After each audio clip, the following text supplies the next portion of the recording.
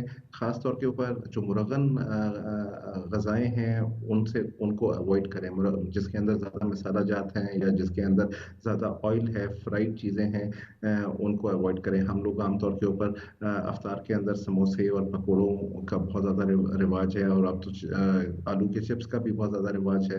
تو کوشش کریں کہ اس طرح کے مسالہ دار اور فرائڈ چیزوں کو اوائڈ کریں اور لائٹ ڈائٹ رکھیں. بہترین افطاری جیسا کہ ہمیں دین میں بھی سمجھایا جاتا ہے کہ کھجور اور پانی سے افطار کریں، تو وہ ایک بڑا اعلیٰ طریقہ ہے افطار کرنے کا. اس کو کریں اور کوشش کریں کہ ایک دم سے افطار کے وقت بہت زیادہ نہ کھائیں، بلکہ تھوڑا گیپ دے کر اس کو کھائیں، اور پانی کے اندر اس کے ساتھ پانی پئیں. ایک بات اور جو خاص طور کے اوپر دیکھی گئی ہے وہ یہ ہے کہ ریسنٹلی ہمارے ہاں سوڈا کا استعمال بہت زیادہ ہو گیا ہے، جس کے اندر ہر قسم کا سوڈا جو مارکیٹ میں اویلیبل ہے وہ افطار کے اوپر ہوتا ہے، اور یہ اس کے اندر بہت زیادہ شوگر ہوتی ہے، اور یہ کسی طریقے سے بھی مناسب نہیں ہے. ایک دم سے آپ اگر جو ہے نا اگر آپ نے خود بھی محسوس کیا ہوگا لوگوں نے کہ جب آپ اس طرح کی ڈرنکس کا استعمال کرتے ہیں تو ایک دم سے وہ گیس اور تبخیر بڑھ جاتی ہے، اور وہ ایک انکمفرٹیبل ہونا شروع ہو جاتا ہے. تو جو بہترین اس کا علاج ہے وہ یہ ہے کہ سادہ پانی، یا اگر جس طرح شکنج بین ہے وہ میڈیکلی بھی ایک بڑا بہترین سلوشن ہے، جو کہ آپ کے جو جسم کو ریکوائرڈ نیوٹریشن بھی دیتا ہے، اور پانی اس فارم میں آپ کے جسم کے اندر جاتا ہے کہ وہ آپ کے جسم میں ایبزارب بھی ہو، وہ آپ کے جسم کا حصہ بنے. نہ کہ وہ جب خاص طور کے اوپر جب بہت زیادہ شوگری یہ لیکوڈز آپ پیتے ہیں تو اس کے اندر ایبسارپشن پانی کی جو جسم کو جو اویلیبلٹی ہے وہ کم ہوتی جاتی ہے. تو بہتر یہ ہے کہ ان چیزوں سے اوائڈ کریں اور سادہ غذا اگر رکھیں تو وہ بہت بہتر ہے. صحیح. اچھا ڈاکٹر ایک چیز جو جی فرمائیے گا. جی ایک چیز جو بہت امپورٹنٹ ہے جو کہ ہم مس کر دیتے ہیں وہ یہ ہے کہ عام طور کے اوپر آپ دیکھیں کہ ہمارے افطار اور سحر کا جو مینیو ہے وہ کچھ اس قسم کا ہوتا ہے جس کے اندر سٹارچز بہت زیادہ ہوتے ہیں یا کاربوہائیڈریٹس بہت زیادہ اس کے اندر ہوتے ہیں. اور خاص طور کے اوپر جو فائبر کنٹینٹ ہے کھانے کے اندر جو کہ بہت امپورٹنٹ ہے وہ ہم لوز کر جاتے ہیں. تو کوشش کریں کہ آج کل جس طرح مارکیٹ کے اندر تربوز، خربوزہ اور باقی دیگر پھل ہیں ان کو ہم استعمال کریں اپنے افطار کے اندر، تو اور اس کے بعد بھی تو وہ یہ ہوتا ہے کہ آپ کی جو باڈی کا جو ایبزارپشن کا میکانزم ہے فوڈ کا وہ زیادہ بہتر ہو جاتا ہے، اور آپ کے ہاضمے کے اوپر بھی جو ہے نا اس کے بہت اچھے اثرات پڑتے ہیں. صحیح. اچھا ڈاکٹر صاحب یہ عرض کیجیے گا کہ آپ نے یہ چیز نوٹ کی ہوگی کہ ہم اگر پاکستان کی بات کریں تو جو ڈائٹری ہیبٹ رمضان کے دوران ہماری ہیں، کیا یہ دوسرے ممالک میں بھی آپ کو اس طرح کی روٹین دیکھنے میں ملتی ہے کہ جو پکوڑے، سموسے اور ایک بڑا جو ہے زبردست قسم کا وہ دسترخوان ہوتا ہے، بڑی ہیوی قسم کی؟ ابھی آپ سے پہلے بھی ایک ڈاکٹر صاحب سے ہماری بات ہو رہی تھی تو وہ یہ کہہ رہے تھے کہ جناب آپ نے افطاری بالکل ایسے ہی کرنی ہے جیسے ایک عام دنوں میں آپ عام ڈنر کرتے ہیں، رات کا کھانا کھاتے ہیں، لیکن ہم لوگ افطار کو پھر بہت ہیوی کر دیتے. تو یہ بیہیویئر جو ہے یہ کہیں اور بھی دیکھنے میں ملتا ہے کہ یہ صرف ہمارے ملک میں ہے؟ دیکھیے جی یہ ایک نیچرل سی چیز ہے کہ ظاہر ہے جب آپ کو زیادہ بھوک لگی ہوئی ہوتی ہے تو ایک دم سے آپ کا زیادہ کھانے کا بھی دل کرتا ہے. اور لیکن اگر آپ ہر ملک کے کلچر کو اور ان کی روایات کو دیکھیں